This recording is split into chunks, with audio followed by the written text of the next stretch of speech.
perbandingan Avogadro, perbandingan mol itu sama dengan perbandingan volume. Berarti tadi tinggal dimasukkan aja ya.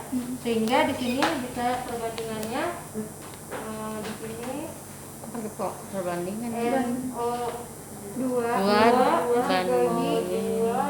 banding O2 bagi SO3. Mana tadi berapa? 0,2 0,4 dibagi 0,3 atau 2 banding 4 banding 3. Ini dikalikan 10 ya. Iya. Berarti perbandingannya sama ya. Ini dengan ini perbandingannya sama. Cuman dikalikan 10-nya. Nah, berarti tinggal nyari pi-nya. Karena kan rumusnya di sini P sama dengan pi C gitu kan ya? Iya. Bedanya tadi adalah P, kalau ini pi.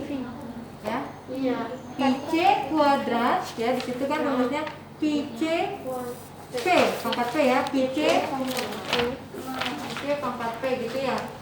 Di sini pi H pangkat M gitu ya. Dikali pi V pangkat M. Yang atas langsung aja rumusnya kita masukin. Iya. Berarti pi SO 3 ya kan? Pangkat 2 dikali pi SO2 pangkat 2 dikali PO2 pangkat 1. Nah, berarti kita harus mencari pi masing-masing ini kan? Iya. Berarti pi SO2 sama dengan 2 karena yang cari ini per di total. Ditambah 3 tambah 2 11 ya. Iya. Di 9 di sini 9 dibagi 9 dikali pi-nya berapa? 5. Pi-nya adalah 5 liter. Berapa hasilnya di situ? 1,1 liter. Ya, ketemu pi SO 2.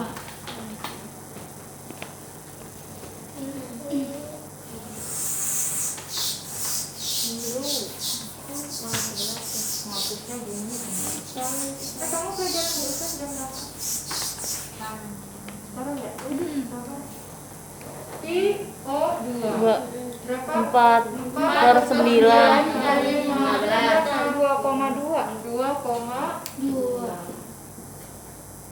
Pi SO 3 4 3 ya per 9 dikali ini berapa?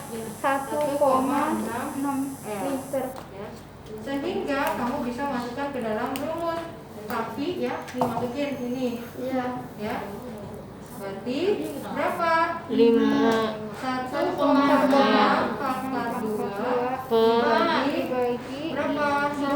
1,1 pangkat 2 dikali 2,2 pangkat 1. Berarti hasilnya ketemu berapa? 0,90 per liter.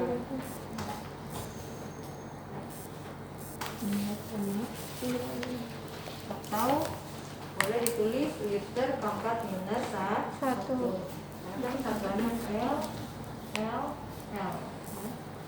Ini habis tinggal yang di bawah naik ke atas jadi minus. Nah, mungkin itu aja yang Ibu bisa jelaskan. Nah, di sini terkait dengan pergeseran kesetimbangan ya, menurut si asas Lee-Catlin-Layer ya. Berapa faktor yang mempengaruhi kesetimbangan? Ada 5. Konsentrasi, tekanan, volume, suhu, dan katalis ya. Jadi nanti untuk perubahan konsentrasi, jika dalam suatu kesetimbangan kimia sedang berlangsung, konsentrasi salah satu zat yang bereaksi ditambah, maka kesetimbangan akan bergeser ke arah yang berlawanan. Nah, jadi kalau konsentrasi A dan B ditambah lagi, pasti dia akan berlawanan, bertambah ke yang kanan ya. Jadi bila pada sistem kesetimbangan, di situ contoh reaksinya 2SO2 ditambah O2 menjadi 2SO3 atau reaksinya irreversible. Bila pada sistem kesetimbangan SO2 ditambah kesetimbangan otomatis akan bergeser ke kanan karena yang SO3 akan terus bertambah ya. Bila pada kesetimbangan gas O2 dikurangi, kesetimbangan akan bergeser ke kiri karena akan berkurang otomatis hasilnya ya. Nah, kalau untuk perubahan tekanan dan volume ya. Di sini kan tekanan itu rumusnya K per P ya, menurut hukum Boyle ya. Iya. Waalaikumsalam. Iya, bentar ya, Bu. Kenapa, Bu? Pak tadi jadi duduk kan Pak? Ini stop dulu ya. Iya stop dulu. Ih, pintar ya. Terus di sini terkait dengan tekanan dan volume, kalau terjadi kenaikan tekanan, berarti P-nya dinaikkan. Iya. Ya, misal tadinya 1 jadi 2 atau dan seterusnya. Maka sama dengan akan terjadi penurunan volume. Ya. Jadi kalau tekanan dinaikkan, volume akan turun. Iya. Kesetimbangan akan bergeser ke arah jumlah mol yang kecil. Nih contohnya di bawah tuh, N2 3H2 menjadi 2NH3 ya. Jadi kalau kenaikan tekanannya dinaikkan ya, otomatis volumenya akan diperkecil sehingga kesetimbangan akan bergeser ke kanan, berarti ke 2NH3 ya. Kemana tuh? Benar nggak? Kesetimbangan bergeser ke arah jumlah mol yang lebih kecil. Berarti kemana?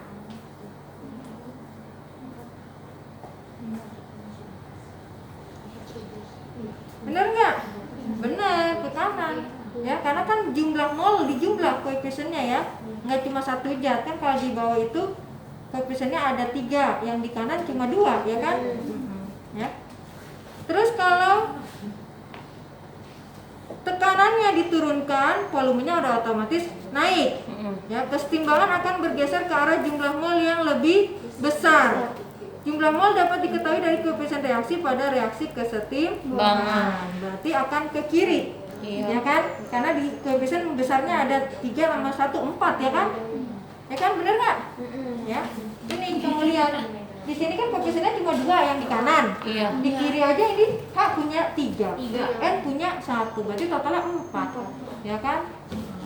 Jadi dia otomatis kalau diturunkan tekanannya akan bergeser ke kiri. Kalau tekanannya dinaikkan akan bergeser ke kanan. Gitu ya. Itu perubahan tekanan dan volume ya, sama dengan suhu dan katalis ya.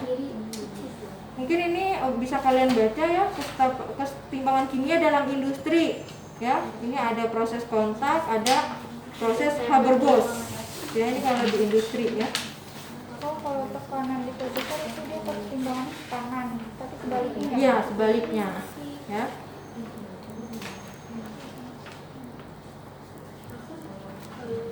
Nah, kalau perubahan suhu, jika suhu dinaikkan ya, maka letak kesetimbangan akan bergeser ke arah reaksi endoterm, yaitu reaksi yang menyerap panas, bukan melepaskan panas. Kalau dia menyerap panas, berarti dia akan mengambil suhu dari luar masuk ke tubuhnya ya. Kalau dia melepaskan, berarti tubuhnya akan melepaskan suhu, zatnya gitu ya. Itu berarti reaksi eksoterm ya. Kalau endoterm akan menyerap panas, kalau eksoterm dia akan melepaskan panas ya. Ini akan selalu kalian temui di ilmu resep juga sama. Apa sih bedanya reaksi eksoterm dan reaksi endoterm ya. Terus pengaruh katalis ya. Katalis itu kan untuk mempercepat suatu reaksi ya. Katalisator ibaratnya jalan tol ya.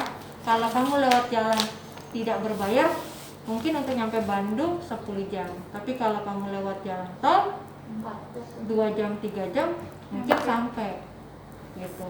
Nah, katalis seperti itu. Dia mempercepat proses terjadinya reaksi tanpa mempengaruhi hasil reaksi tersebut. Kayak enzim, Bu. Iya, itu ya. Tubuh kita ada katalisnya. Kalau nggak ada katalis lama berkembangnya manusia. Gitu ya. Nah sekarang itu yang kesetimbangan dalam industri ya.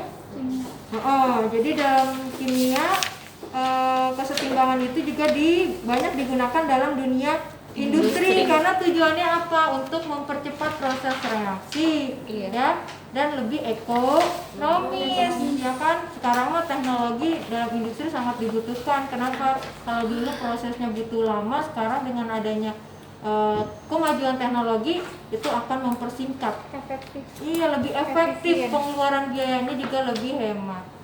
Ya. Di sini ada yang digunakan proses kontak. Ya, ini merupakan reaksi pembuatan asam sulfat. Asam sulfat itu H2SO4 ya. Asam sulfat H2SO4. Ya. Melalui reaksi oksidasi gas SO2 dengan gas oksigen dibantu oleh katalis vanadium pentaoksida atau V2O5 ya. Sampai terbentuk H2SO4 ya. Awalnya dia SO2 dengan O2 awalnya ditambah katalis V2O5 ya. Sampai ada proses pertama, proses pembentukan SO2, terus pembentukan lagi SO3 Gas. sampai akhirnya terbentuklah H2SO4. Nah, asam sulfat ini banyak sekali digunakan dalam industri kimia ya. Nah ini tuh ya, bisa kamu lihat ya, industri kimia tuh ya. Jadi jangan kamu di pikiran kalian itu untuk mereaksikan kayak di lab. Ini pakai tabung ini tambah tabung ini jadi reaksi. Itu mah bukan skala industri. Skala industri lihat tuh ya. Tuh, ya. Apa aja nih tabungnya gede-gede banget ya. Nggak kebayang ya. Dalam jumlah banyak. Iya kan, jumlahnya dalam jumlah yang besar. Apalagi sampai sekarang itu kenapa industri obat bahan baku di Indonesia tidak berjalan? Karena untuk membuat suatu bahan baku obat itu biayanya sangat besar. Ya. Obat itu pertama diekstraksi. Kalau di Cina pabriknya berbeda-beda. Ini bagian-bagian ekstraksi, ini bagian untuk penyulingan, ini bagian untuk apa dan apa. Ya. Sama kayak pabrik Indomie misalnya. Di sini bagian bikin mie, di sana bikin bumbunya. Ya kan? Dia bersatu dah dalam satu bungkus Indomie gitu kan. Nah, tapi itu gampang, tapi beda dengan bahan baku obat. Ya, salah mengekstraksikan ya rumus kimianya itu akan berpengaruh pada efek samping. Pernah saya cerita waktu itu ada bahan baku obat dari India, dia udah menjualnya ke semua negara kan kalau negara beli bahan baku semuanya sama nih ya kan. Nah dia nanti dalam bentuk sediaan ya kan. Ternyata pas si A pabriknya produksi, dipasarin, diminum sama orang, ternyata banyak yang pada mati ya. Ternyata setelah ditelusuri dia beli bahan bakunya di India, di pabrik A. Kenapa kok bisa? Ternyata ada suatu proses reaksi dalam penatalaksanaannya, penyusunannya, gugus kimianya salah. Seharusnya di kanan, ini di kiri. Itu bahaya banget ya. Jadi makanya benar-benar kalau bahan baku itu kita benar-benar harus siap semuanya. Sekarang kan lagi ditekenin, kenapa sih kita sampai sekarang nggak bisa bikin bahan baku industrinya? Ya itu biayanya sangat tinggi ya. Negara kita negara yang dari kemarin berkembang aja ya, maju kagak, Tapi mundur kalau dari kagak.